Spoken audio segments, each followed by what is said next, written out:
of the birth certificate. That's very, very important. I'm getting a lot of questions, and I'm getting a lot of, let's call them people that are not certain what to do. But before we start, I want to announce once again that Ron Mart's show, as you know it, only open Monday through Thursday, 4-day work week.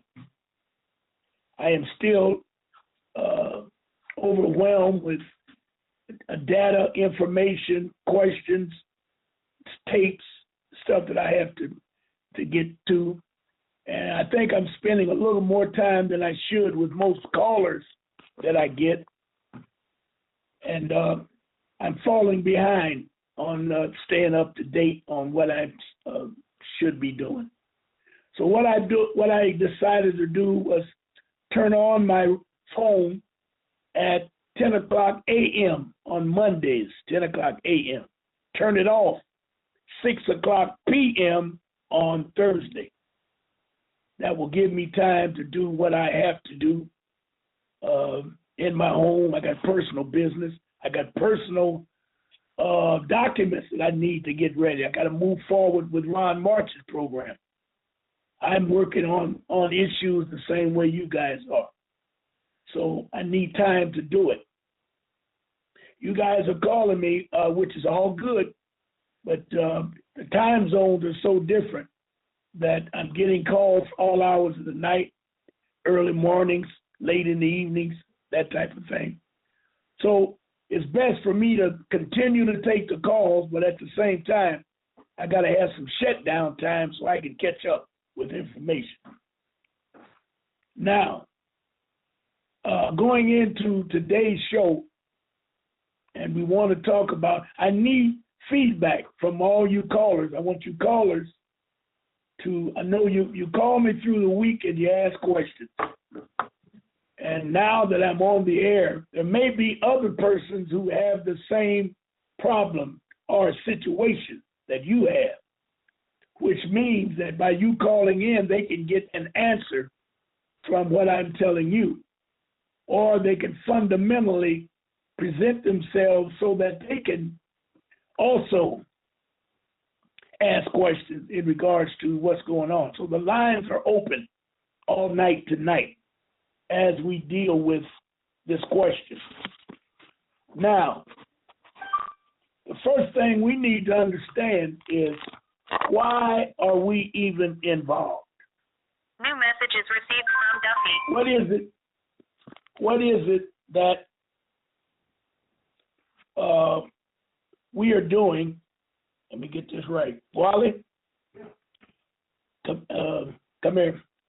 This is why I was, hold on. I need you to get on the headset.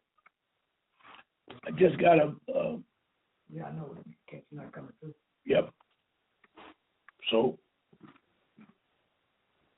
we need to know what the problem is. Yep. All right. Well, everybody just stay on board. Like I said, we need to understand and ask the question, why are we, see if you hear anything. Well, maybe we got to go back to 2 rather than 3. That's what I was telling you earlier. We want to make sure. Okay, you want to go back to 2, it's the 1. Stand by.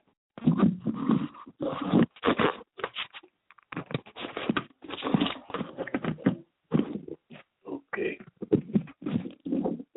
Now, I wonder if that'll work.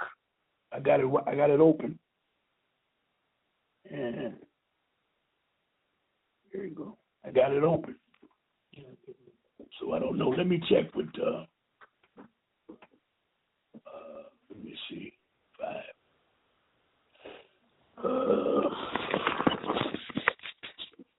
Still no sound coming through your end?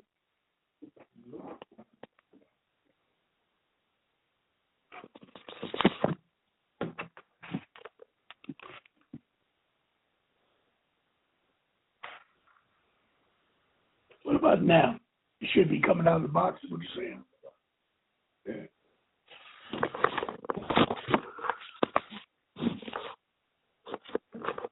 I got everything here plugged in tight. I don't know about the sound.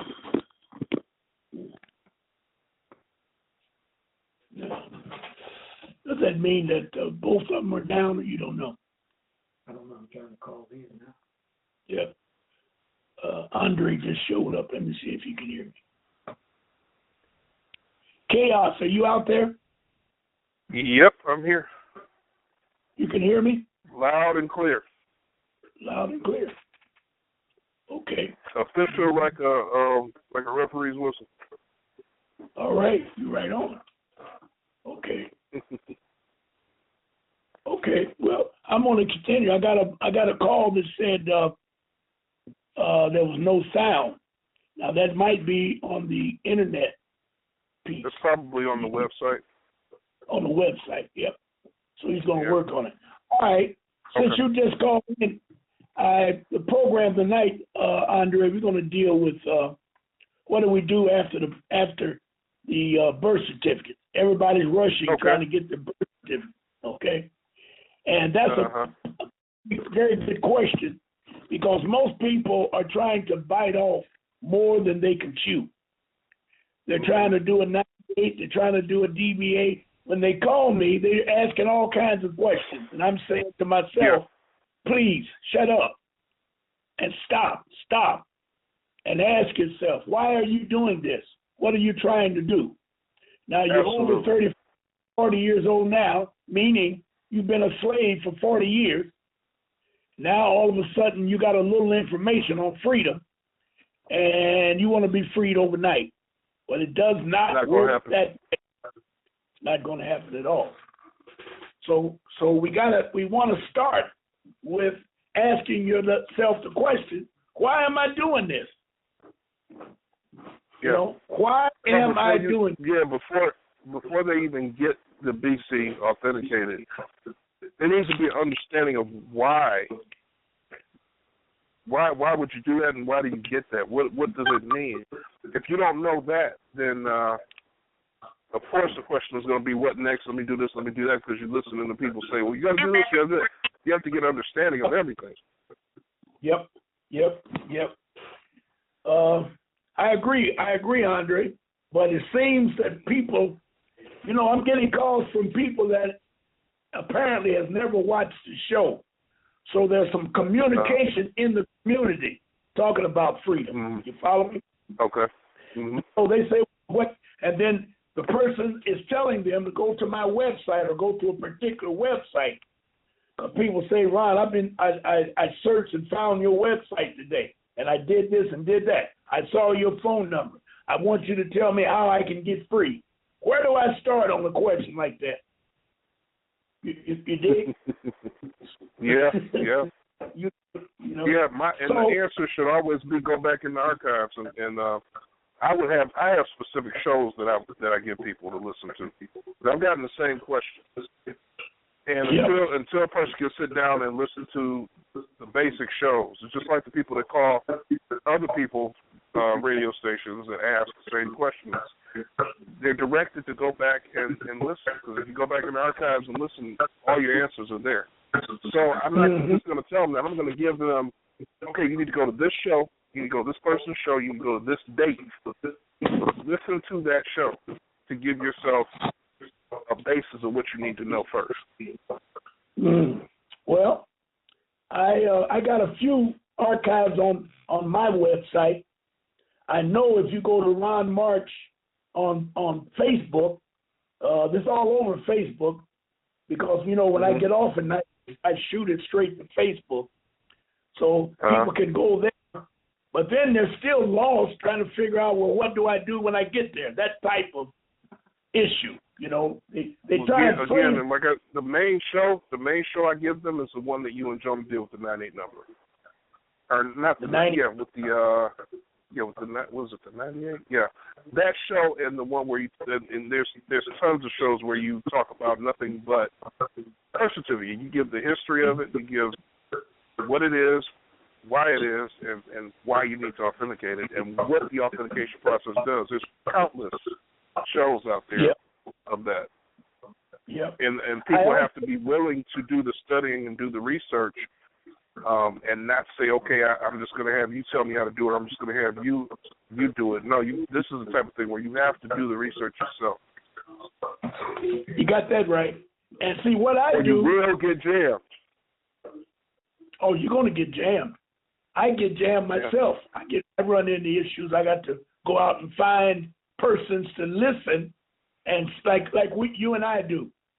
I run something at you, and you listen, and if it sounds right or reasonable, logical, you'll shoot back and say this, this, and this, and then we can massage it to make it fit, because there's no proof pattern to freedom.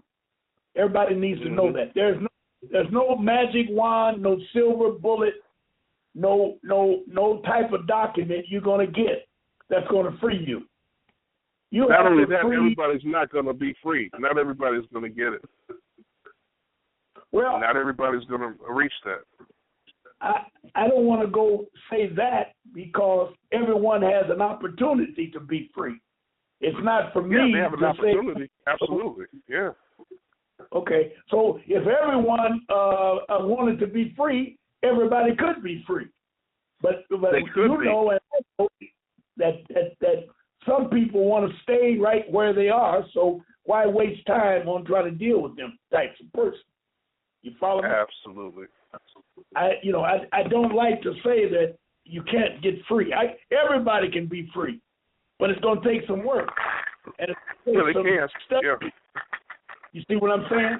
And if you fall short and don't make it, you can't blame anyone but yourself, because the opportunity is there for you to be free. You dig?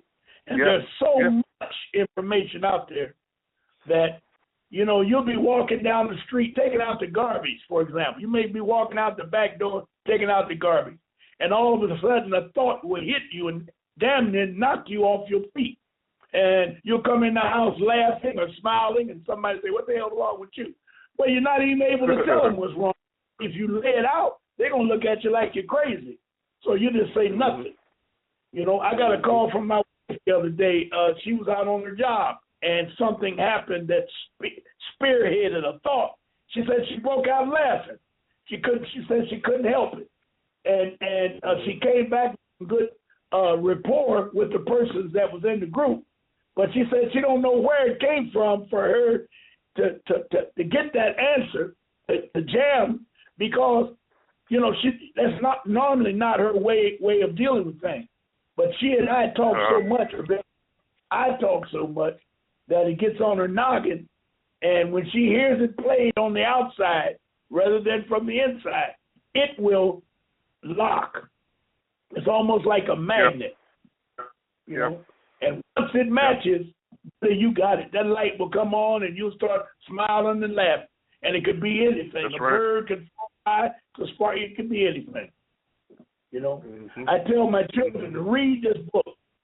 Oh, Dad, it's too hard. I said, yeah, it is. But I tell you what, all I want you to do is read it. Don't worry about studying it. Don't worry about trying to figure out what they meant or what they say. If you don't get it, just keep going.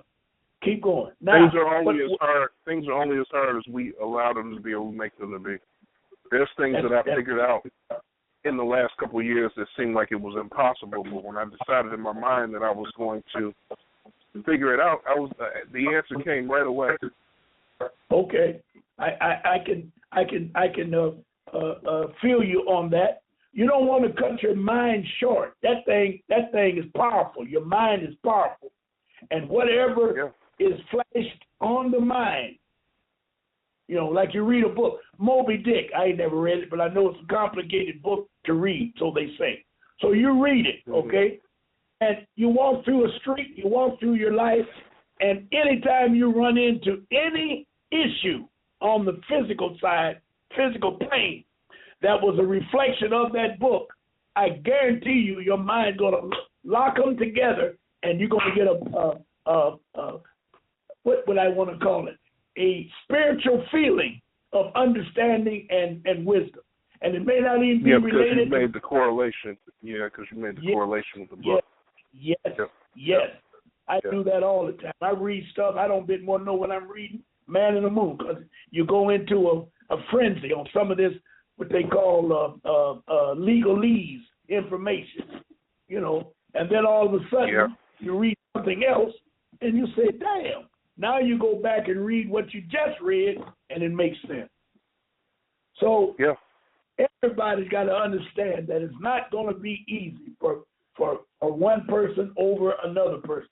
No one's brain is the same, and no one's experiences is the same. So it's going to take longer for some and shorter for others. And if you don't understand that, you're really going to get frustrated and either make a mistake in what you're trying to do or just give up altogether. So you got to make it up in your mind. Why do I want to do this? Once you get that in your head, you got something to work with. Now, what's next? I have found what's next is we are locked into this system through our birth. Everything starts with your birth.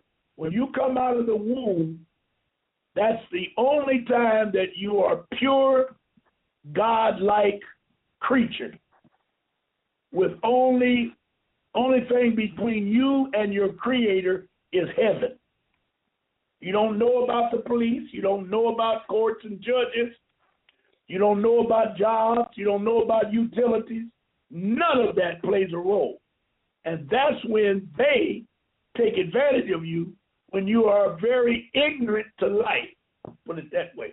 You're ignorant to life because you just come out and you're pure. So without your consent, they steal you. And you got to understand this. They steal every baby that's born. Black, white, green, purple, it don't matter. If you're born in America, you are stolen within the first 48 hours of birth. They steal you.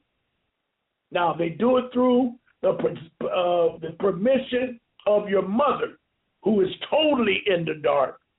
Because not only does she not know what they're doing to her, she's in pain.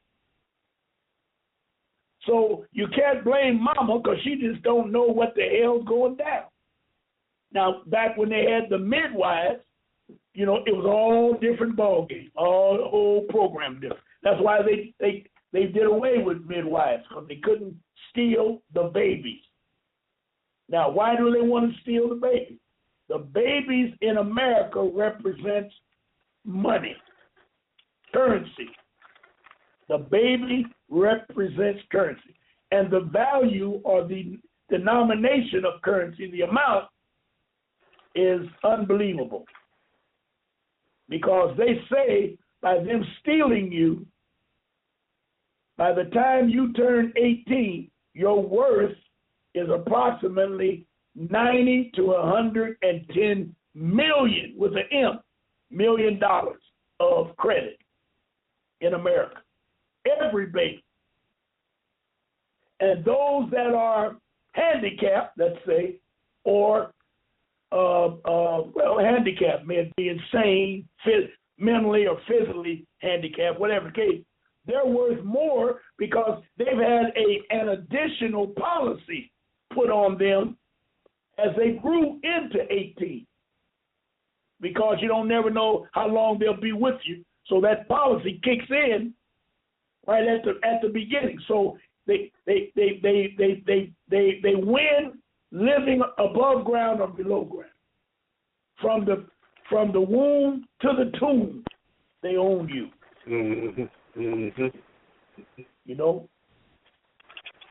Now, when you get into the situation of and I'm going to use this only as an example, and that is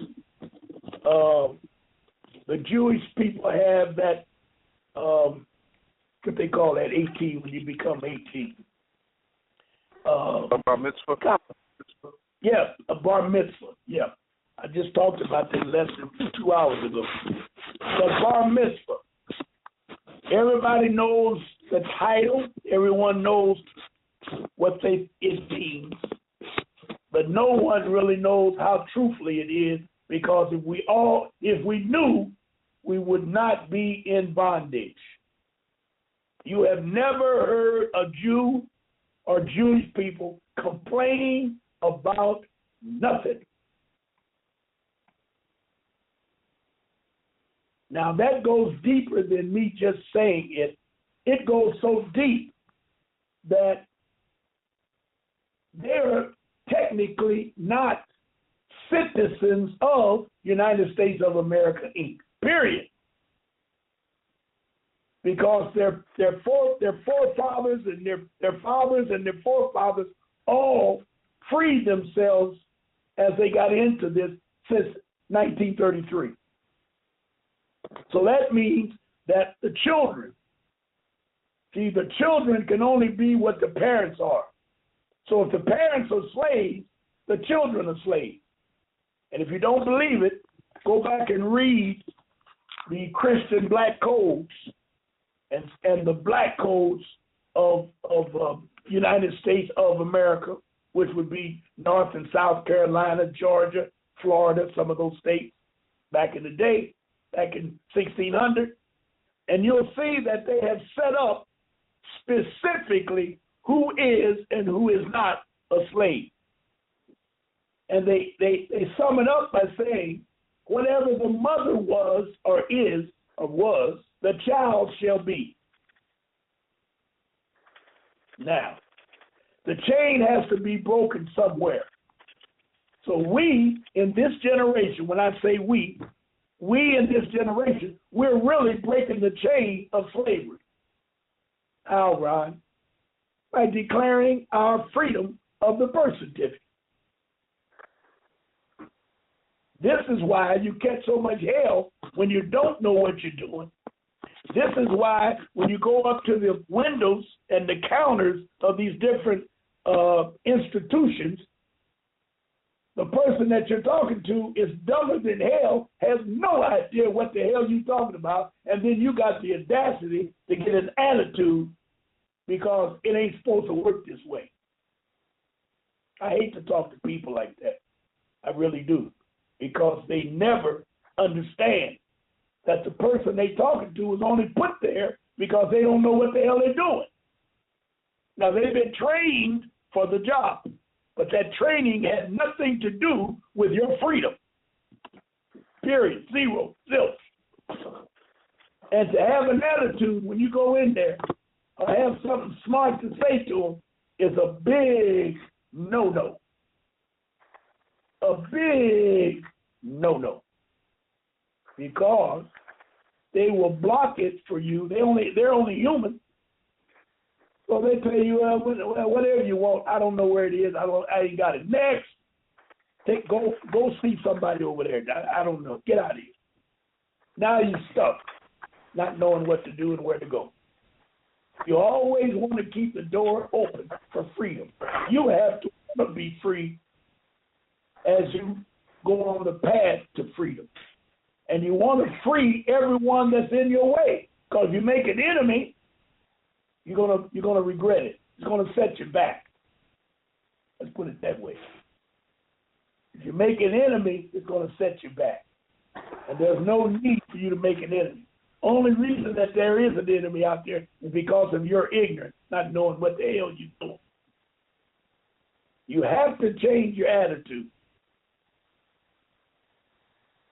if you want to be free, especially in America, in the United States. Well, America, you gotta change your attitude. I suggested to a couple of people, Andre, that they had a problem with the police department, and I suggested a small. I said I talked to a brother a couple of weeks ago who had a problem with the police department. And I suggested that he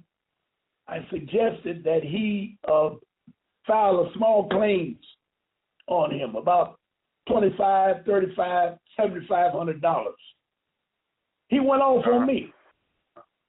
He went off. And I realized I'd made a mistake. I said, brother, why you so angry? He said, man, I'm getting $1 million. I'm going to sue this dude for $1 million. Man, I ain't fooling around with that local bullet. Oh, he went off. So I said, okay. Wow.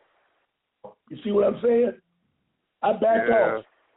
I brought it up. I backed off. I said, do you realize that 99% of all the police officers or the judges, not judges, but lawyers, judges, they all are living on a fixed budget. They're living on a budget. And once you set up a budget, you're just as broke as the next person. Let me explain that a little better.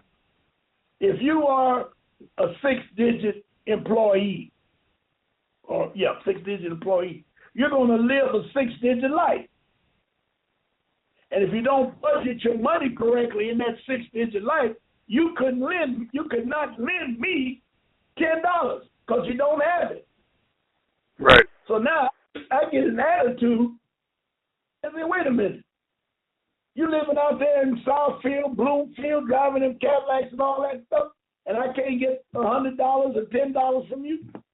Well, he don't have it, but he don't want to say he don't have it because all of his money is tied up.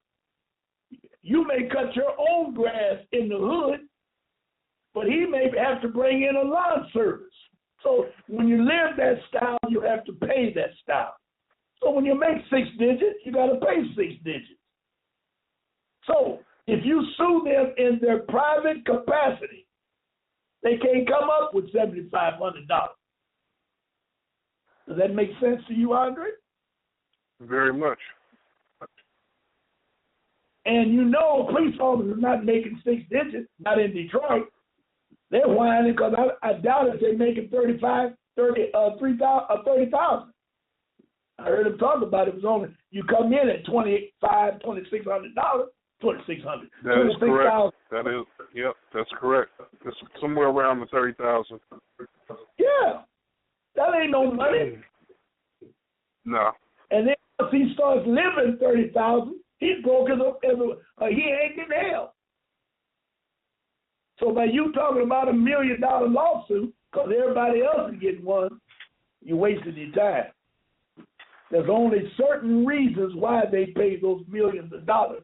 And I guarantee you that most of you out there have no idea why they pay that kind of money. And they don't hesitate to come up with a 6.5, that's about how I've seen them go, $1 million payoff. You have any idea why they do that, Andre? Or why some crimes are not, or not crimes, but violations. Some crimes are, some crimes are not worth $1 million payoff? You ever thought about that? Oh, I think about that a lot. Yeah, I think about it a lot, especially in lieu of all the killings that's going on lately. Yep. And now some of them, and how they just pay the families off, basically. Anytime there's a payoff, I rest assured, or you better rest assured, that police officer is not going to be charged. Nope. And if they don't pay it, that means that they're going to throw the police officer under the bus. Mm-hmm. That's right. Now, there's a reason for that. There's a reason for that. And the reason is very simple. No slave can demand freedom from his slave master.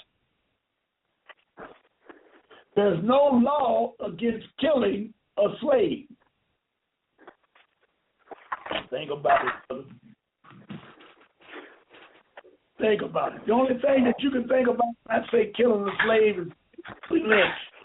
He said, we need to teach them how to work, but don't kill them because they're worth a lot of money. I can hear you. What are you doing, Andre? What are you doing? I'm not doing anything. I can hear you rustling some papers around, too. I'm not doing anything. That ain't me. And nobody else is on the line. I thought that was you. I heard that. And no, I heard it, too. That's definitely not me. I hear it. Okay. I'll leave it. Nobody's open but you and I. But anyway. You know how they do. Let's keep it moving. Okay. So here we are. We got the white cop that stopped the brother because his blinker didn't work. He took the brother's ID, went back to the car. The brother started thinking he did not want to go to jail for child support, so he jumped out and ran. The cop jumped out with his gun, chased him, and shot him in the back. They threw him under the bus because he committed a God's crime, and that is he took a life.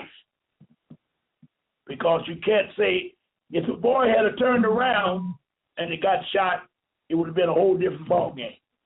Or it would have been worse if there was no camera. Yeah. We know that, you know. Yeah, it's all according to what's in the statutes, right? Yes. So there was no law, there was no money offered. Now the family got a suit, but there was no money offered to the family, like the situation in Baltimore. Situation in Baltimore when they I got Andre on the line. Andre, are you coming this way? Andre. Yes, I am. I'm on my way. All right. Your people, the person, everything is here waiting on you. Okay. The brother, the family of the heavyweight guy up in New York, he was offered money. The family were offered money. The family in Baltimore was offered money. Okay? But in the other one, when they threw him under the bus, you have to sue to get money. Now, I'm not a lawyer, and I don't know all the ins and outs, but from what I see, and I was told this a long time ago, since you are a ward of the state, there's no law against killing you. Now, think about that. And every name or label they have given you, every label that you call yourself, they gave it to you, meaning they labeled you, or they approved of your label. When we came up with, I think it was African Americans, no, Afro Americans. I think the Panthers during the 60s started calling black folk Afro American. And the system didn't like that because they didn't come up with it. So they turned around and came up with African American. And all of a sudden, everything changed to African American. Seldom do you see Afro American because we came up with Afro American. They're not allowed to, by law, I'm only talking about law, corporate law at that. They're not allowed for you to be nothing more than property to the corporation, or you can declare yourself free. And they work all the system against us in even thinking that we can be free. And we have molded our minds into the fact that we cannot be free. But you never hear any other nationality say that. You never hear the Arabs complain about tax schools. Very true. You never hear, the Jews talk about taxes or the garbage is not collected or somebody that they elected is not acting right. You never hear that. You never see the police misusing Africans from Africa or Nigerians. Let me say it correctly. Nigerians, Ethiopians that come to America. You seldom see that. Now, I know they had a couple up in New York, but I'm not sure of their nationality. If they came here as Ethiopians, think about Diallo. I don't know what his nationality was. Was he born here or not? I don't know. But you seldom see it. Very, very, very seldom see any misuse of a person's that has a nationality. You won't see it. You won't see it. Because the system does not own them. You got to hear me clear. The system does not own a Nigerian that comes to America. Now, they can trick them and do a lot of things to them, and they make them sign certain contracts as they come through Ellis Island, as they do when they get off the boats and ships and comes in and get the green card. You got to sign up. They set up contracts for them. They don't set up those types of contracts with us because they have us classified as wards of the state, which brings me back to the title of the day's show, and that is, what comes next after the birth certificate? When I give a presentation, I love to use history. I love to use my research when I bring an issue. Because if you don't know where you come from, you won't know where you're going. There's no way. Right. And we have so many people, you find them every day, that have no idea who they are, where they come from. They love to talk about when we come over here. What the hell does that mean? You hear all of them say that. Them damn, well, surely them jackleg ass preachers, that's what they get paid for. But the so-called political pundits, they say the same thing. Well, when we came over here, we were treated bad, or we've been in slavery for 400 years. All that old crazy ass talk. Then when you challenge them, they come up with, well, are you telling me that there was no slave? No, I ain't say that. Are you telling me everybody black come over on a slave ship? 85 to 90% of all black people in North America was here all the time. 85 to 90% were here all the time. And for the length of time that it would take to come here, you only got 12 months in a year. And out of those 12 months, the ocean, especially the Atlantic, is violent at least 4 to 6 months out of the year. I mean violent. So now, if you're going to make a trip across, you got to go south, all the way down to the bottom. Cape Horn in Africa and Madagascar, I think it is, and vice versa down there in South America, and come across, and then come back up the coastline. So now the trip is going to take longer. And I gave you data a couple of weeks ago, at least last week, that if you take the statistics of everything that the European has put on record and divided by the number of blacks they claim were brought over here, you're going to come up short, over 100 million black folks short.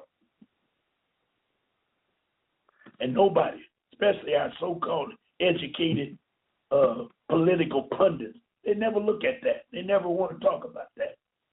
They're not allowed to talk about that. It's madness. It's just downright madness. Okay, so what do? We got to go back to birth. And you want to cleanly separate yourself from all camps. Why? Because the United States is not a government. It's a corporation. I can't say it any plainer. And a corporation, if you know anything about corporate law, corporations can only talk and communicate with corporations. Only. So if you got Sears and Roebuck and you got General Motors, they can communicate all day. They can sue each other all day. But once you put a natural person in the scenario, everything stops. Now, let's listen carefully. A surety is called surety. A surety is a person that represents another person and don't know that he's representing that person. Better known as a straw man. Now, I wonder, as they would say, I wonder if I can easily look up surety. Because a surety is what, in America, I'm talking about the total America, a surety is approximately, 95% of all humans in the United States of America, Inc., are sureties. Let me see if I can look that up. Should be an E. Yep, I got the definition. Let's see what it says. You spell it S-U-R-E-T-Y. S-U-R-E-T-Y. Surety. A person who takes responsibility for another's performance of an undertaking, for example, their appearing in court on the payment of a debt. That's a good one right there. Surety. I bet you never heard of that. Are you still out there, Andre? Yes, sir. I'm here, and I have heard the word surety. Surety. I didn't have an understanding. Yeah, surety. Yep.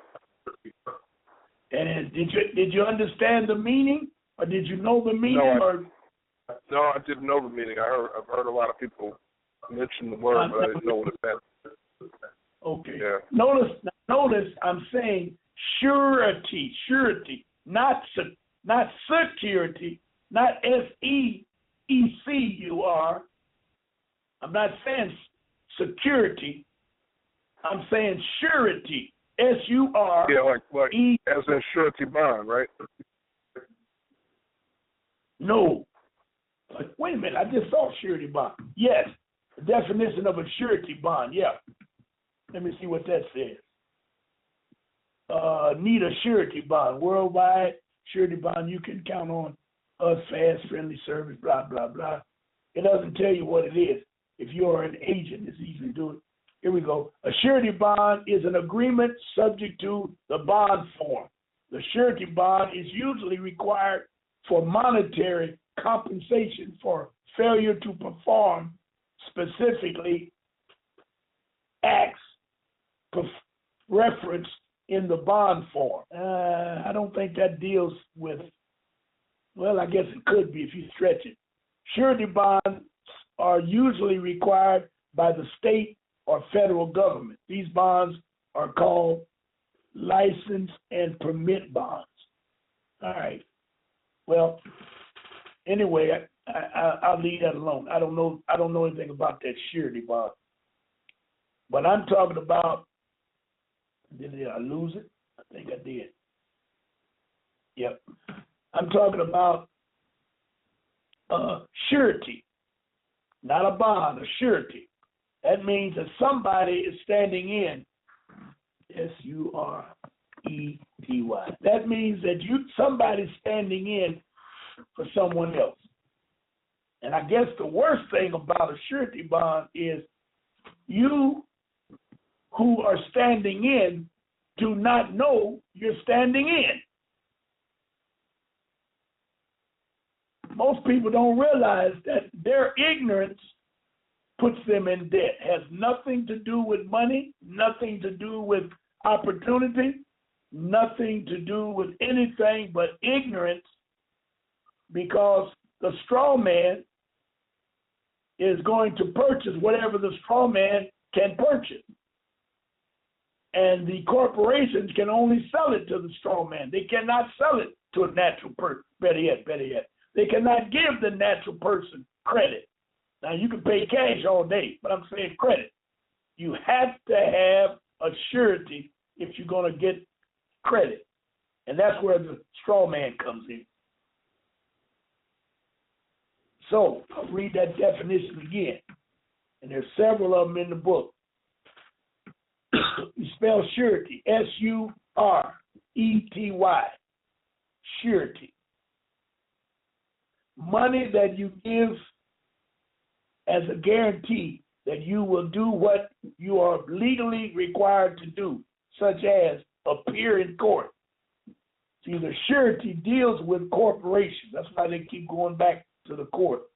Someone who agrees to be legally responsible if another person fails to pay a debt or to perform a duty.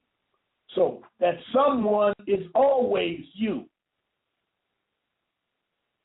And 99% of all of the someones don't know that they are the someone. So I'll say Ron March, who agrees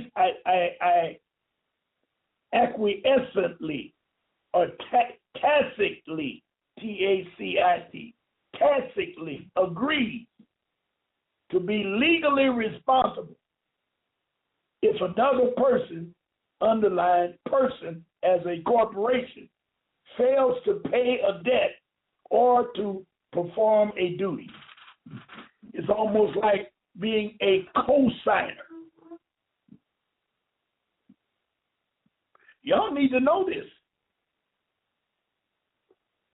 You need to understand this. And then you'll be able to know what you can do once you separate yourself from this. Most of the people that are born free, such as a United States Jew, that's about the only ones I can say right off the bat that were born free. Because 99% of the Europeans have no idea what I'm talking about. Why? Because they're given privileges and benefits that supersedes my argument. They don't have to worry about getting their lights and gas turned off. You're absolutely right about that. That's a good way to put it. I'm telling you, they don't have to worry about that. You know, they don't have to worry about a paycheck. They'll tell a boss in a minute to kiss it where the sun don't shine, walk off the job, go across the street, and get hired again. Nobody will say a word. Nope. You don't have to go through the discrimination and the problems that others have to.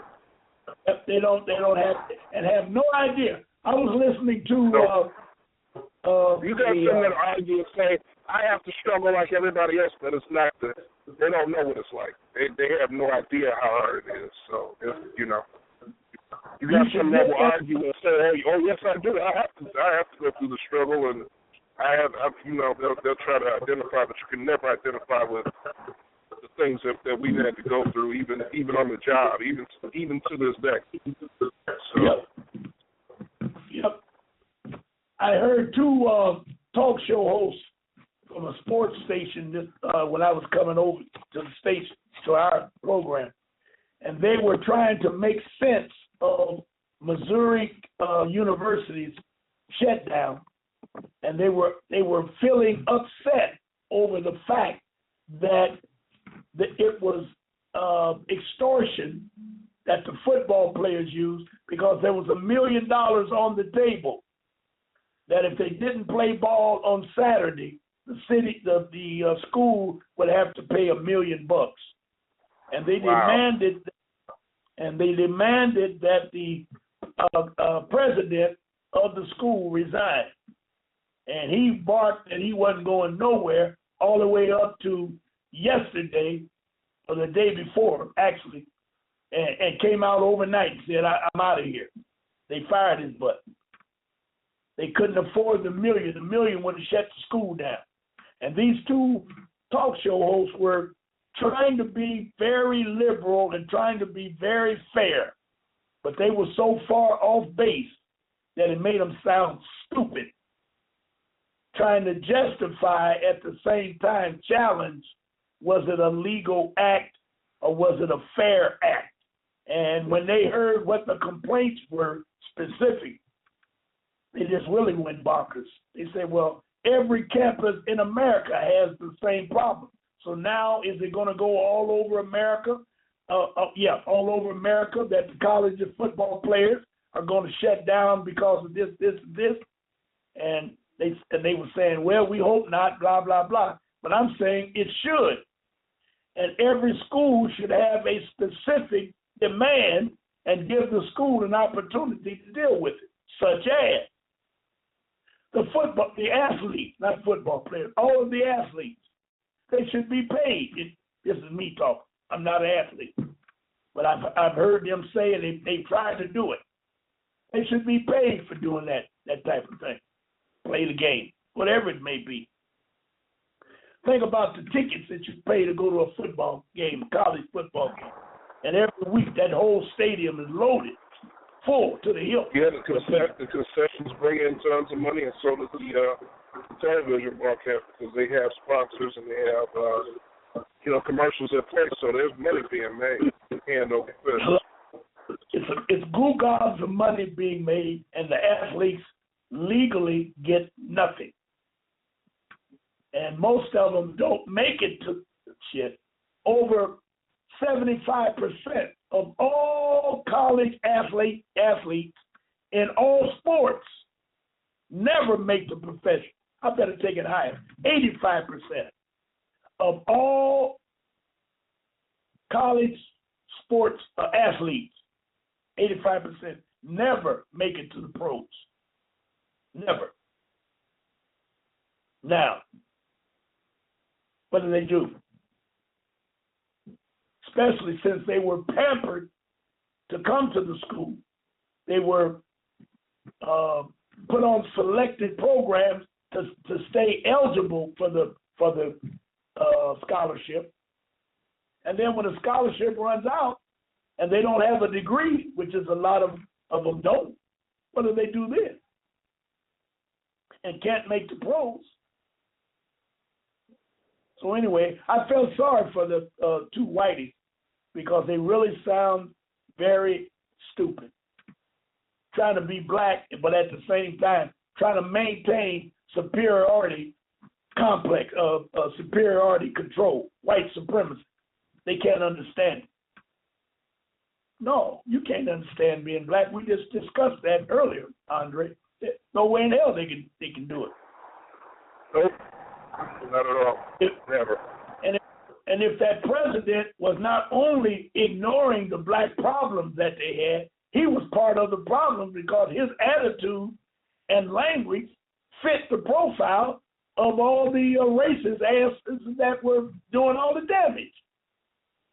So now just that alone would make a haven for Ku Klux Klan members to do whatever they wanted to do on that campus, because the president himself had an attitude that he don't like either. He had an attitude as if he didn't like black players or didn't believe that the black players had a problem or the black students had a problem on the campus. So his attitude was, I didn't hear it, didn't see it. I don't think anybody, if they did, they was only playing, something like that. So the problem that I'm saying, we're talking about that surety. And ignorance is a virtue. I'm not talking about ignorance on a negative level that, I'm trying to rip somebody. I'm talking about ignorance on the level of not knowing. And you're trying to perform every day and have no idea what's going on. That's a surety. They had an incident last week, Andre, of a black female professor, 14 years on the campus in Texas. She was what I want to call it. She was a writing teacher. English, yep, there you go. English, there's another word I'm searching for. When you're a writer class type thing. Anyway, her name was Dorothy Bland. You should look that up. Her name was Dorothy Bland, just like the lady that got killed in Texas. She lived in a suburb of nothing but six-figure individuals, very lucrative suburb. She was out one morning jogging and exercising, and two police officers in one squad car rolling behind her. And when she finally turned around and saw them, it was about a block, maybe a block and a half behind her. She turned around and started jogging toward them as if, and asked them, was there a problem? And they said, yeah, you in the street. She said, there ain't nobody out here but me and you, something like that. But the conversation was a very quiet, peaceful conversation. However, the inquiries from the police officers led her to believe that the whole situation was racist. And so she got when Wait she... a minute. You said her last name was the same as the girl that went down from, was it Chicago or one of them states that drove down and they killed her? Yes, Bland. Yes. That's not a coincidence. Well, yeah, that's not a coincidence. Slow your roll. They asked her for her ID, and she said, "Well, I don't know where you guys live, but when you out jogging, is that you, Andre?" No. What the hell was that? Somebody's doing something, and I don't think I got anything open. That really sounded bad that time. Yeah. Anyway, they wanted to know if she had any ID, and the personal question started from there. And she said, driving with an ID. That's what she said to her. But she was nice. Don't get me wrong. It didn't get to any level other than the police officers was trying to find out if she was an ex-convict or had a warrant out for her arrest, which was very unusual to be out in that particular area and have people. They made her give her name, her social security number. They called in and they searched. All of that was done standing outside in the rain. Well, the cops was in the rain also. And when she got home, she began to think about it, and so she wrote an article and put it on Twitter. And the school people went bonkers. They even demanded that the school fire her for trying to create a racial incident when they're clearly the police officers only doing their job. No, the police officers created that racial incident. That's BS, man. Well, I tell you, it's on the internet. You can go and a video. There's a video on it, and before you make a decision, you need to look at it, because what my point of view is this: she was a boule. She was an AKA, not wanting to be in any of that crap because she is above the fray. She's not supposed to be exposed to none of that. And that's where the cops were wrong. Okay, to me. Now, I'm looking at it objectively. So she acted just like she's supposed to act, gave them everything they needed to know. They got in the car and drove on. She stayed in the street and jogged home. But once she got home and began to think about what she had just went through, she became angry. And then she decided, in order to, to get back or to just put it out there, that's what she did. She put it out on the tweeter, and all hell broke loose. They called her all kind of nasty names. Told her they said they go into the school to demonstrate to get her fired.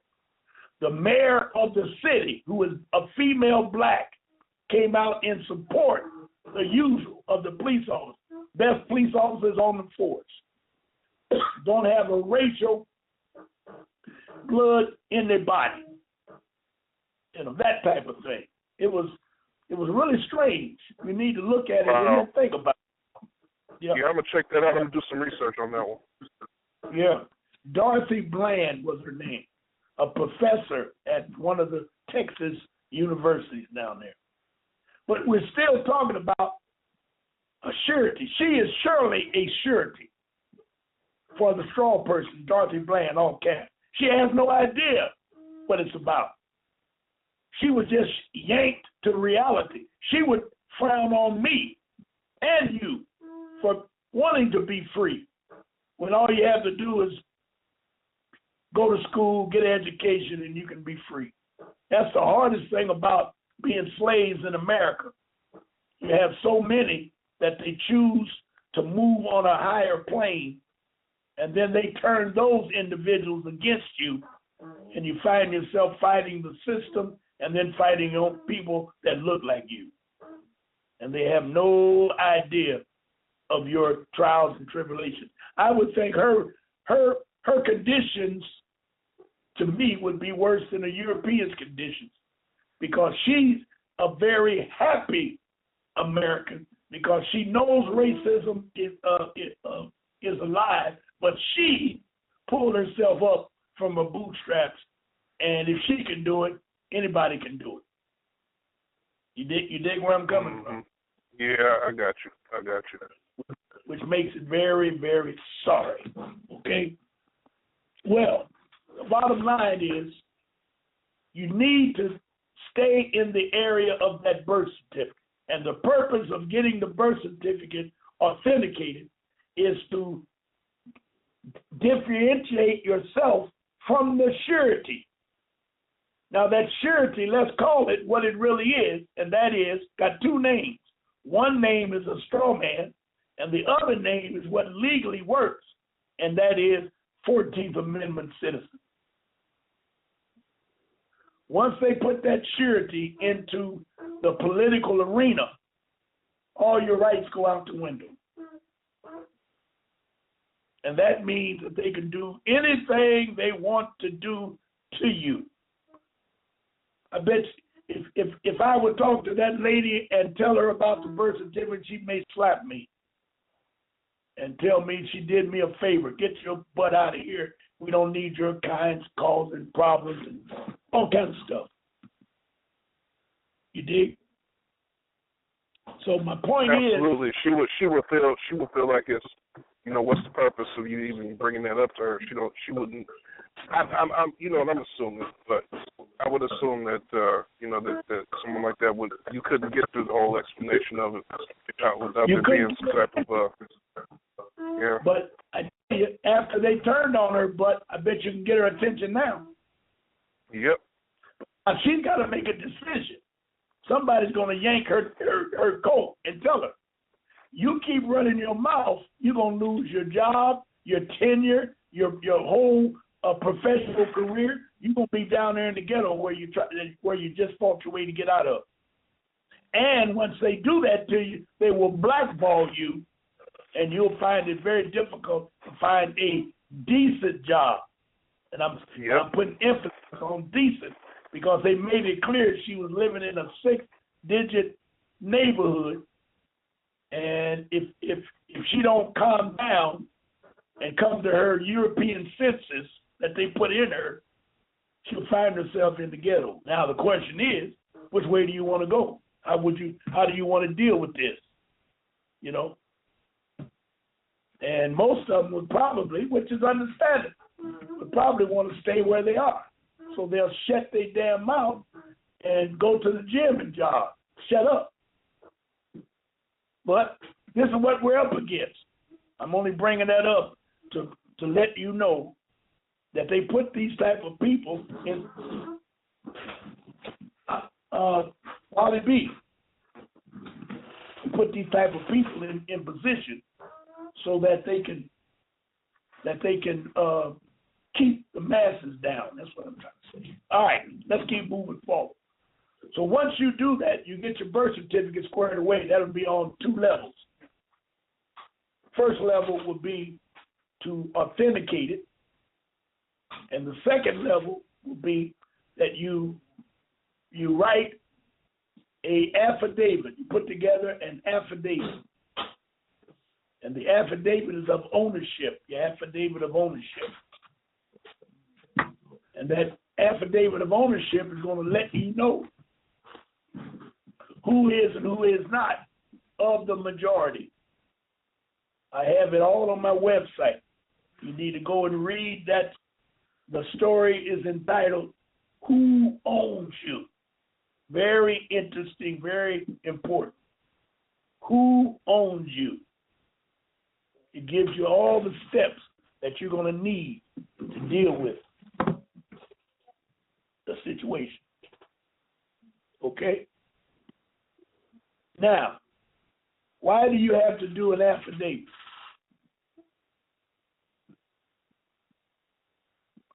Let me see. One thing about dealing with a corporation, since they cannot speak, write, talk,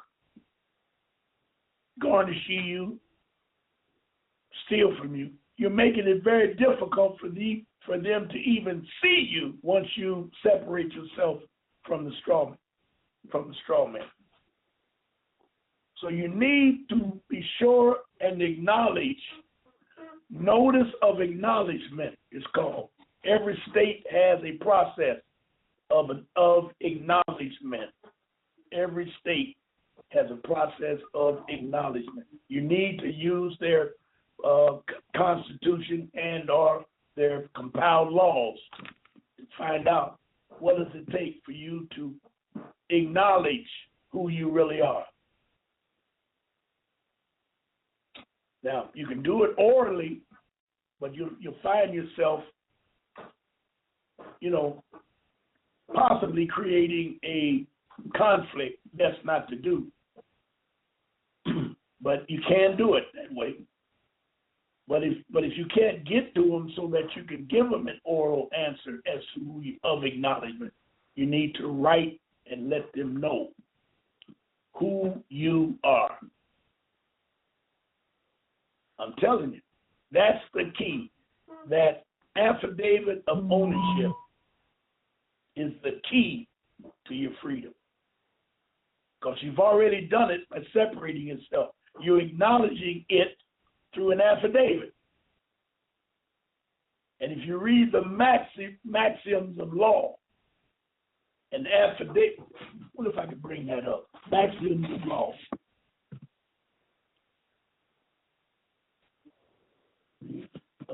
Let me see what happens. If I can bring it up. Ecclesiastic Maxims of the Law. Bouvier. Wow. They got 10 maxims of law. And I think the first one, if I can find it, the first one deals with affidavit. God almighty. Let me get back. I'm looking for the legal maxims of law. Where you at, baby?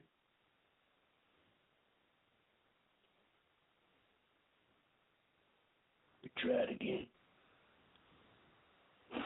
Okay. Bringing it up now. Where's that collection? Yep. Okay, I don't want that one. So what I'm going to do is do another one.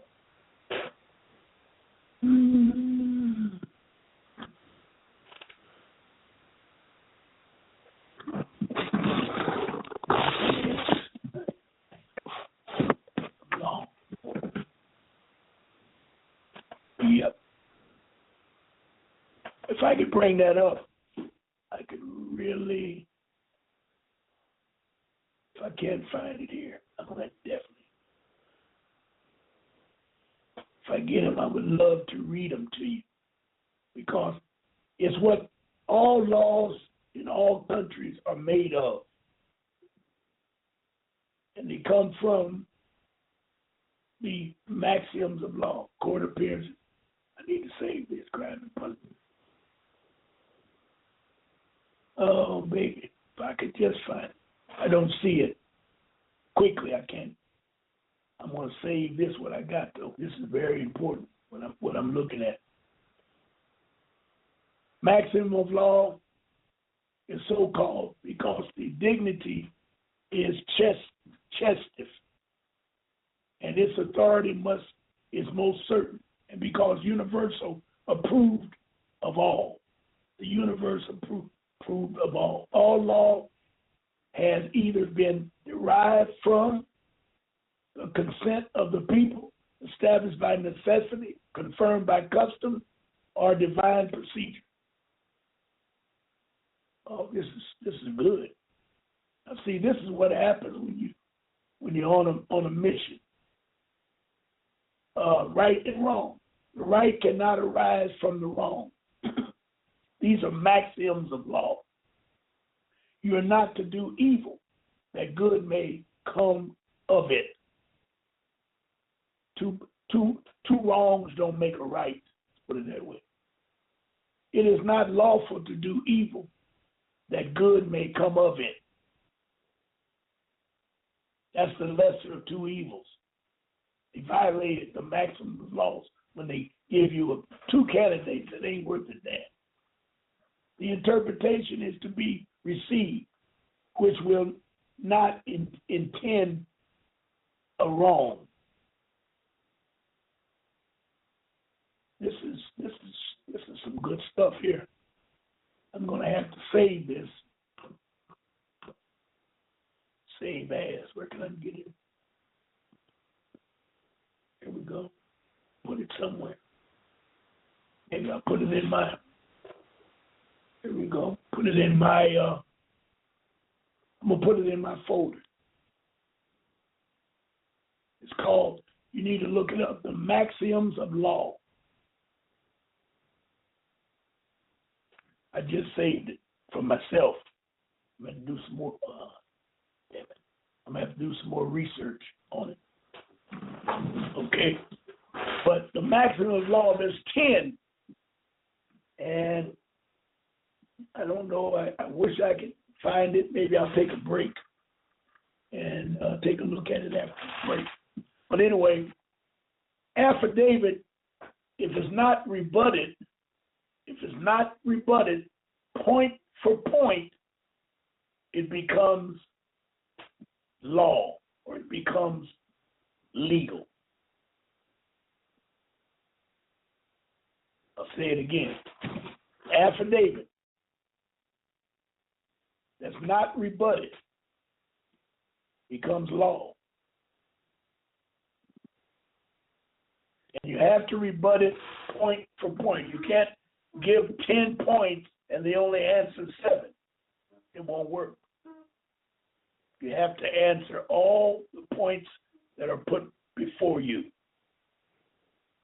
And by doing that, your affidavit of ownership, if no one rebuts it in a reasonable period of time, then you're free. That's like you running away and get caught, and they put in the paper that we found a runaway slave, and we think his name is Ron March. Anybody that owns this piece of trash better come and get him. Are we going to resell him on the market to Fred Johnson or Earl Smith? That type of thing. Nobody comes to claim me, then I become someone else's property.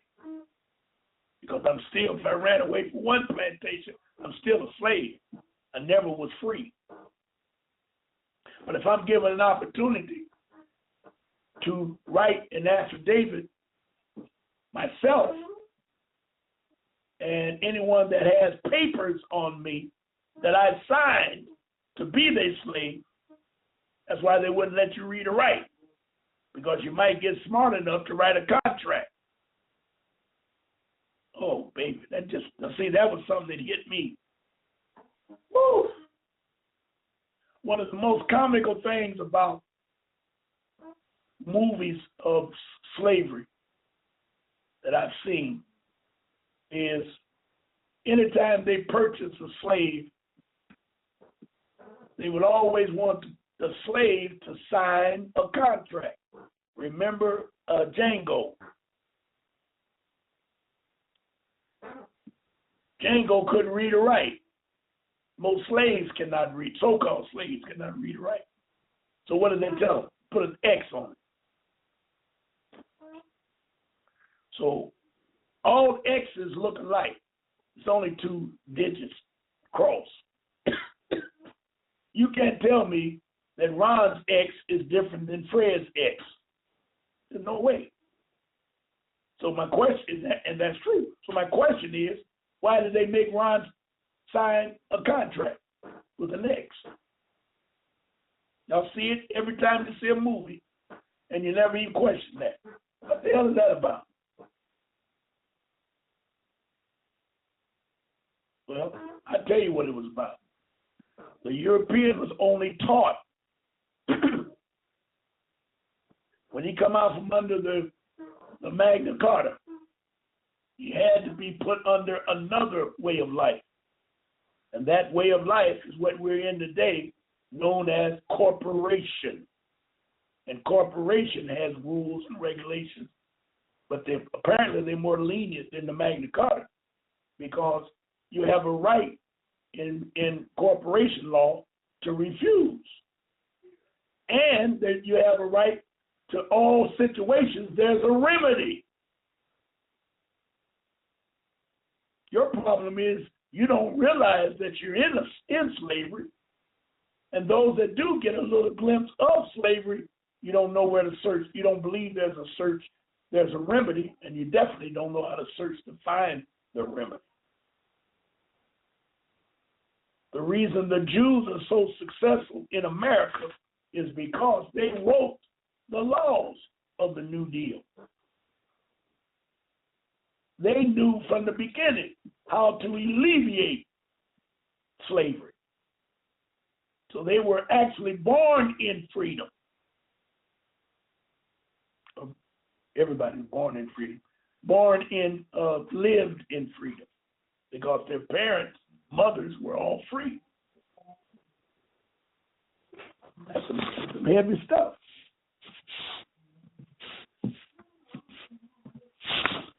Let's try again. Maximum law.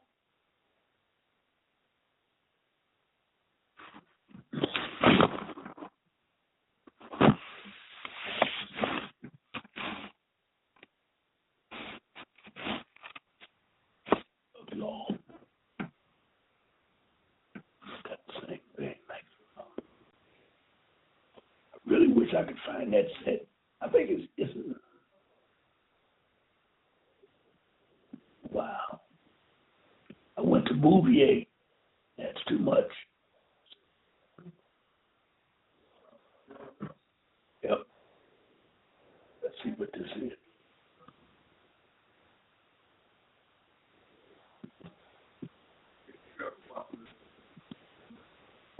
Okay. Non-negotiable, unlimited private bond for a set-off. Wow. Wow. Except for value comes up again. I'm going to save this one too. See, a lot of time when you start dealing with this type of information, you start running into things that you know you're going to need at a later date. So I'm just saving, putting them in my, yep. Uh-oh. It won't let me save it. Debt validation, undisputed conclusions. Oh, this is good. I wonder why I can't. I'm going to try it another way.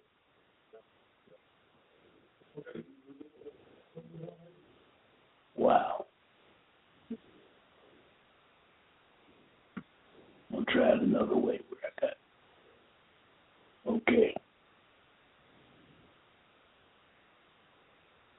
All right.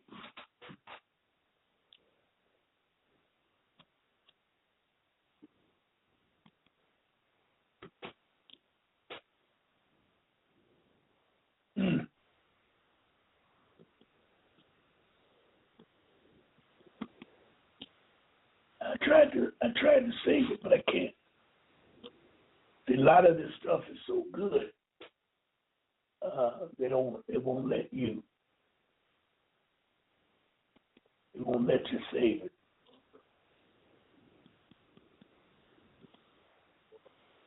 Because I'm unlicensed. I see that. Yep. So if I do a save as,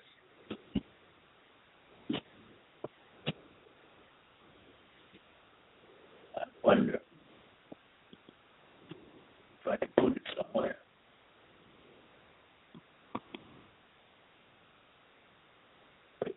Nope, it won't let me do it. It will not let me do it.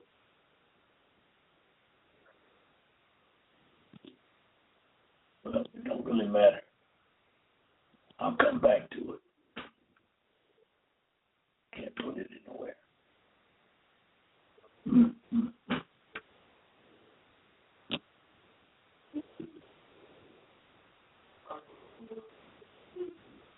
All right.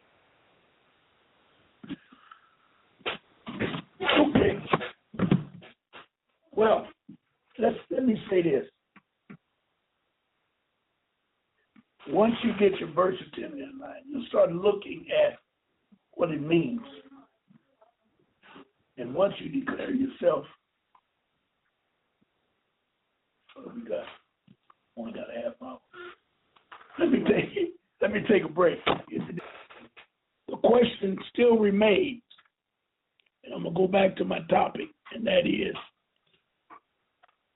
the birth certificate. What's next?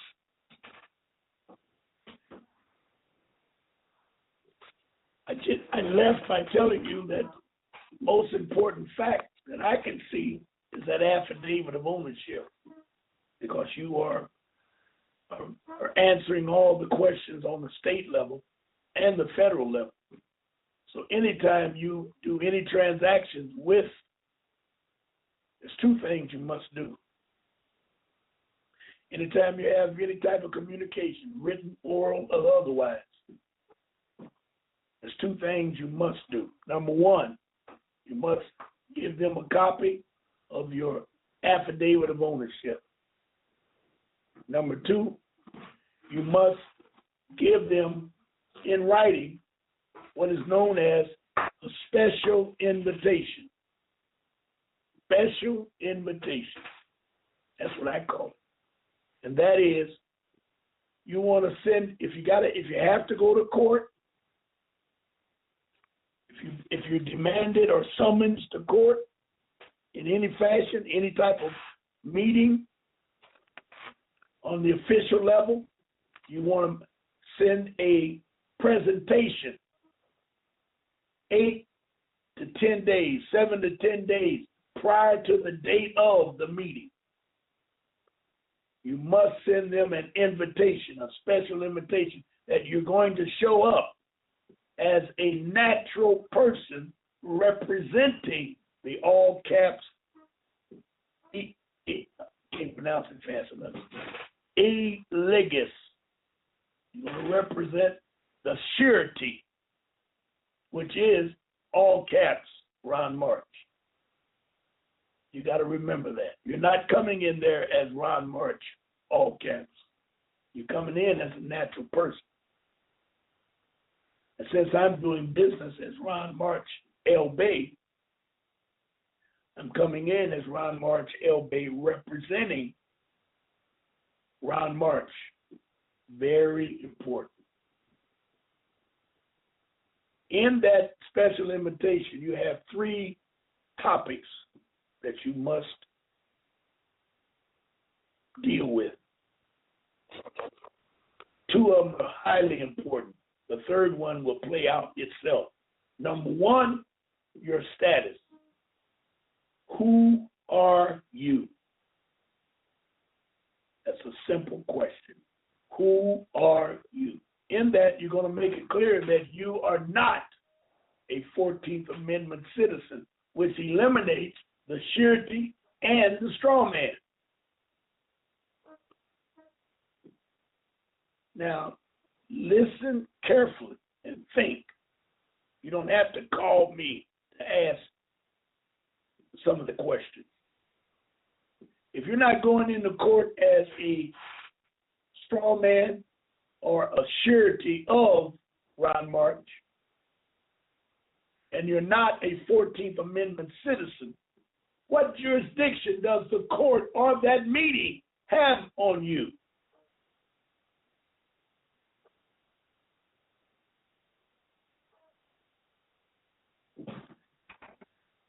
I would love to have someone call in and tell me, give me that answer.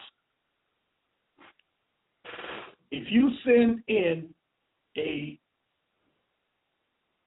letter of what is known as your special assignment or your special invitation, and you describe who you are in there, you're going to use your status as you are a indigenous American, you belong to a specific tribe, or you belong to the indigenous Americans of the Omic, the Wichita, the Wachita, the Dogons. I told you I did mine, and I have enough percentage, because you can be any nationality you want. And I am choosing the Omic and Wachita because I am an indigenous American. I was here before any of you showed up. So now the question is on the floor, and that is, what jurisdiction do you have in calling me to come down here or to come to this court? Whatever they say, y'all, you can just say simply, I'm standing on my paperwork. You have a copy. I gave the lawyers or the prosecutor a copy. So what is there to talk about? Now, I can ask you, do you have an oath of office? And I can ask the prosecutor, what charges does she have or he has against me? They don't have any charges against you. They got to say that they're representing someone that is bringing charges against you. Say, okay, let me see the injured party. The injured party, I have a right to see the injured party. Now, let's take a quick look at that law that says you have a right. Better yet, the Constitution. Now remember, the Constitution is not for you. You cannot stand on the Constitution. But you can use the Constitution to let them know they have to stand on the Constitution. You were here before the Constitution. So there's no need for you to say, I have rights that are in the Constitution. No, you don't. You don't have any rights that's in the Constitution. There's only 2 articles in the Constitution that can even be used. And that's number 6, which I'm getting ready to read now. And that is, the 6th Amendment secures the accused the right to face all witnesses against him or her. Therefore, this law requires the plaintiff, whoever the injured party is, to be physically present in the court. Physically human being that can be cross-examined. 99% of the time when you go to court, the lawyers trick you arguing the negative. And what is that? There's no injured party, so the attorney uses legalese and educated gobbledygook to brow you into a position that you don't have a comment. I'll say it again. The 6th Amendment secures the accused, which would be me, because they're calling me in. Now, I've already sent my invitation. I have a right to face my accuser. So if I'm in on a foreclosure, I have a right to face Trotton, Bank of America, whoever says that I'm delinquent. Therefore, the law requires the plaintiff to be the injured party. If I injured Bank of America, I like to see where they were injured. Where did they spend money? Where did they compensate? Where did I steal from them? If they say you stole the house, you say, okay, you stole my promissory note. So if you give me the house, I'll give you the promissory note. Or better yet, you give me my promissory note, I'll give you the house. But they never let that come out like that. The only time an attorney can be or even act without a human being is in a case of a murder, because the person is dead. All other cases require the plaintiff to be present in the court. So there's only one crime you can commit. Technically, there's two. Murder is one, and destruction of property is the second. And either one of those, there has to be an injured party, either dead or you destroyed the property. Bring it in. Let us see what he destroyed. You should demand your Sixth Amendment right to face your accuser. Demand the prosecutor produce the injured party. If prosecutors cannot produce the injured party, demand dismissal of the complaint for lack of injured party. The court has no jurisdiction to proceed because there's no reason to proceed. To establish a crime has been committed, there must be present evidence that an injured or another human being is being damaged or you damage his or her property. Attorneys have created this imposter law that establishes victimless crimes. This is fraud, a violation of your Title 18 USC, United States Code 1001. For any attorney to present these imposter crimes without an injured party. This means when a prosecutor cannot be cross-examined, a plaintiff cannot be cross-examined, no judge can prove due process of law was administered. Conspiracy against rights, that's another violation. You see USC 241. The prosecutor and the judge acting as prosecutorial misconduct in conspiracy to convict must be reported to the proper authority. Failure of that authority to prosecute the attorney and judge is misprison of felony. When you're arrested on a warrant, demand to be taken before the judge who issued it right then. For them to tell you there's a warrant out for your arrest and you're in Bloomfield and the warrant they say is in Detroit. They don't have a right to arrest you and take you to Detroit. Because the warrant is in Detroit, and when you get the warrant, taking you to jail is kidnapping. So when they captured you out there and brought you in, that's kidnapping. And being held for ransom. Because you know a judge is not going to get up at night, and probably there's no warrant for your arrest. It will be signed the next day. The judge has probably got several warrants signed, but there's no date on the warrant and no name on the warrant.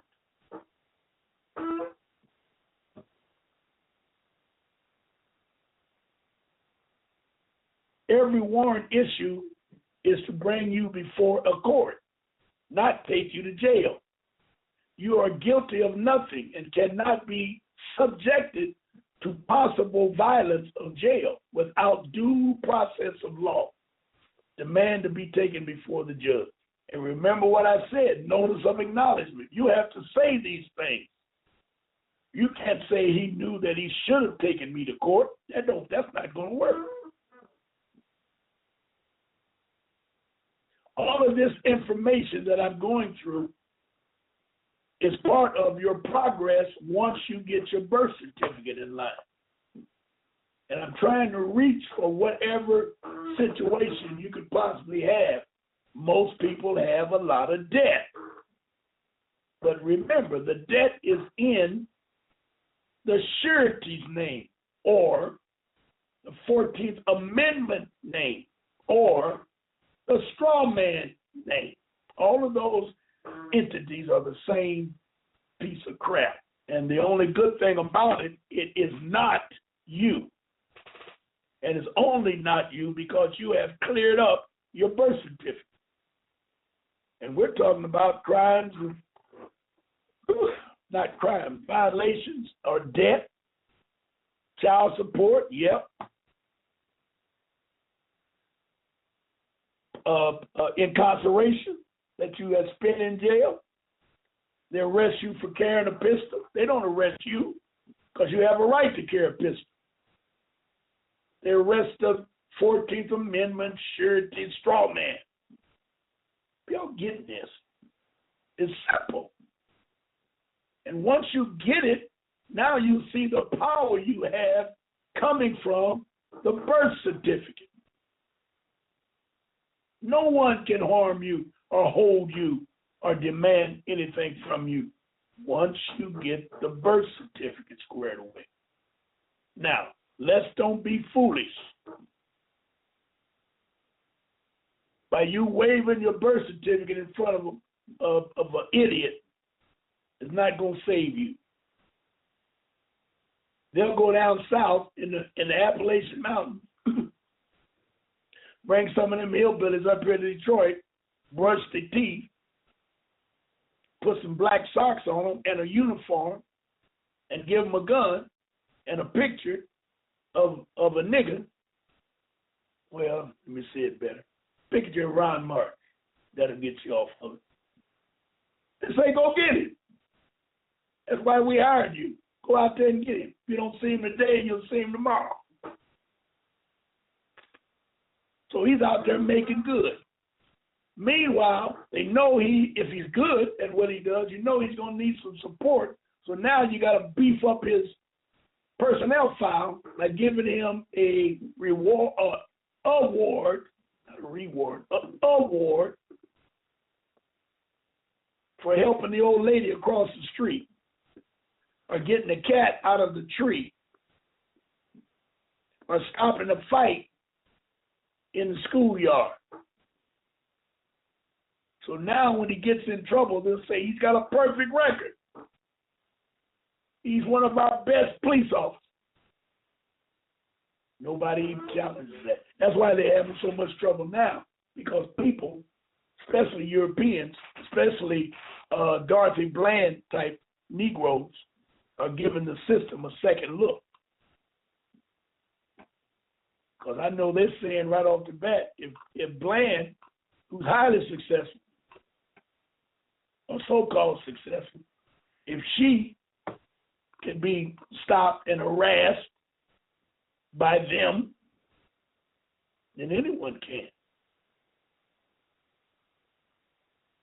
I'm just looking at something that will blow your mind, your socks off. UCC 3. Oh, man. I didn't even know this was here. UCC Article 3, Section 503. The name is Dishonor of Commercial Instruments. UCC 3, Subsection 603. Full payment. Refused. Debt is paid in full. UCC 4, 105. Subsection 1. Bank. Bank means a person engaged in the business of banking. Any person engaged in the business of banking is called a bank, or can be called a bank.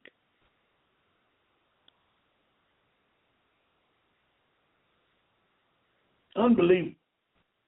UCC 9, subsection 105, records, authenticated, identifiable, and unaltered or unalterable. From here, you start your own quest for knowledge. I'm looking at, and I brought this to your attention, I'm looking at the document called, going to the top, Defeating Corruption by Law. Defeating Corruption by Law. Everybody needs to get a copy of this, put it in a book form, and read it every day. It's the Bible of commerce. The Bible of commerce. Challenge to judge. Challenges to judge. Universal to all cases. A judge who refuses our law is loyal to some other authority. As the judge, if he or she, ask the judge if he or she is a member of the State Bar Association. If so, challenge the judge under Title 22, USC 611. What is that? As a foreign agent, all judges are lawfully required by Title 28 USC, subsection 327, to have an oath of office. Ask the judge if he or she has an oath of office. If yes, accept the oath of office in admiralty jurisdiction. Now the judge is subject to criminal prosecution and civil litigation for any injury he or she may cause you. If no, the attorney is not a judge and has no lawful authority to proceed. Your state representative should be informed. Petition for impeachment of the judge. Present the facts of the case. The law is not necessary. Have it notarized and sent in by certified mail. As we remove the unlawful judges, lawful judges will take their place. Y'all need to read this. And it's all coming from, after the birth certificate, what is next? It's unlimited. Under creative thought, it's unlimited what you can do. But one thing you got to remember, you got to be fair, you got to be honest, and you got to be humble. If you lose on any of those, you're going to be in trouble.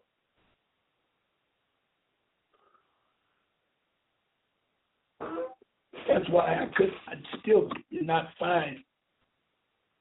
I'm trying to remember where I can look for it quickly, but I can't think. The maxims of law. Oh, I got it. Just slapped me in the face. Y'all bear with me 1 second here. Where am I at? Bear with me 1 second, and we will end tonight if I can get to it. Oh, baby. Hold on. And if we go over, we're going to stay here to finish this. Maxims of commerce.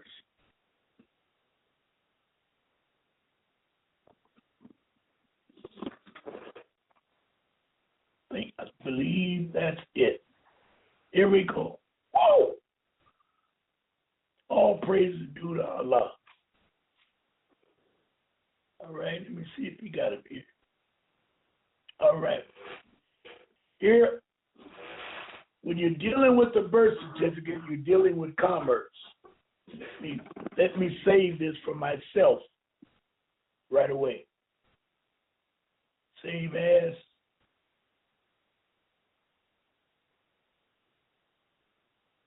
I got it. This is how I operate. I got my USB plugged in. When I run up on stuff that I know I'm going to need, I have to put it in the folder. Okay. The fundamental principle. It came back and said it could not be saved, but I think it was.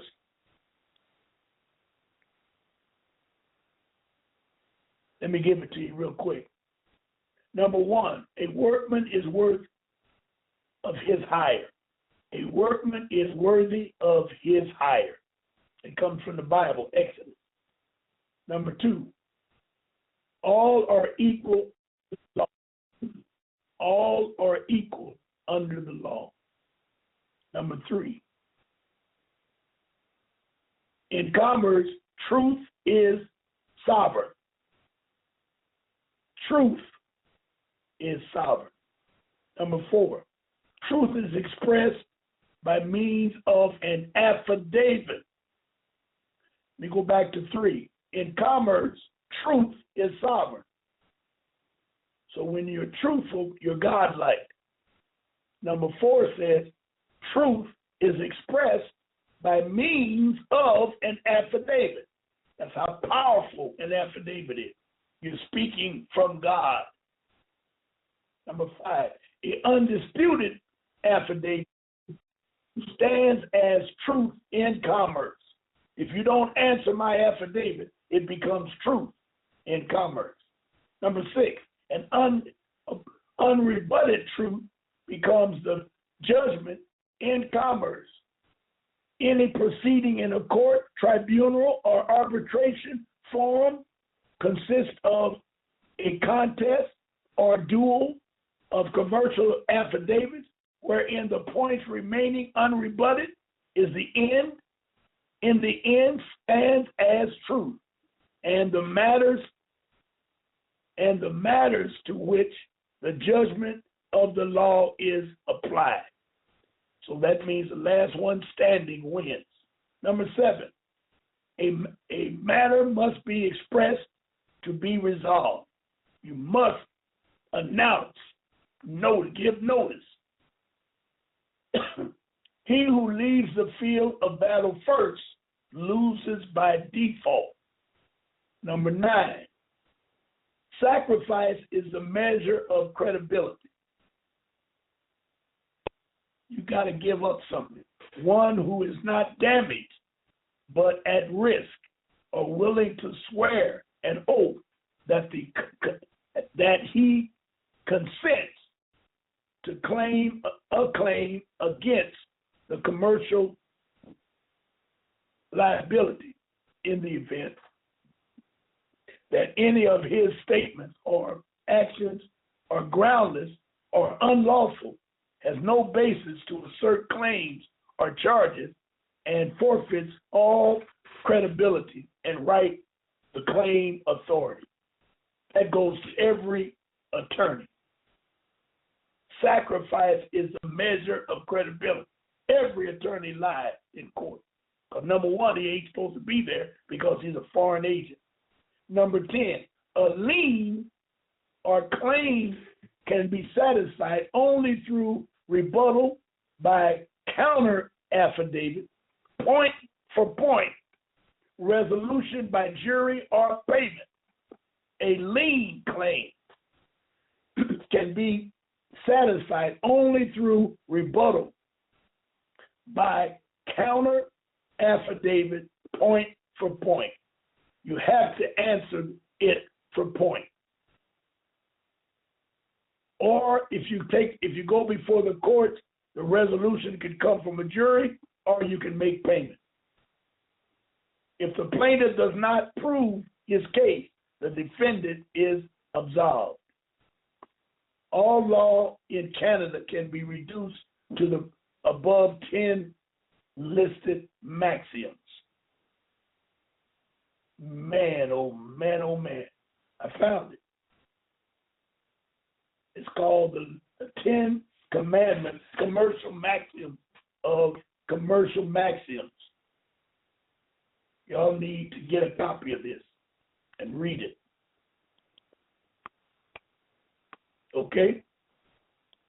So, I think I'm telling you that the sky is the limit once you authenticate your birth certificate. No one can stand in your way. No one. Brother Andre, are you out there? Absolutely. Wow. How'd you like those maxims of commerce? That's what I was looking for earlier. Definitely something I'm gonna add to my library. I need that. Those are very powerful because that's how they operate. This is actually absolutely how they operate through affidavits and liens and things of that nature. We have to answer everything that comes to us.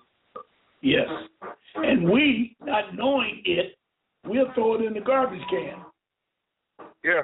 And and they can move on forward to get a summons and complaint, and before you know it, you're in court trying to defend yourself from someone ripping off, taking your money or whatever they do. So it all comes down to commerce and money. So, and these are the maxims of that.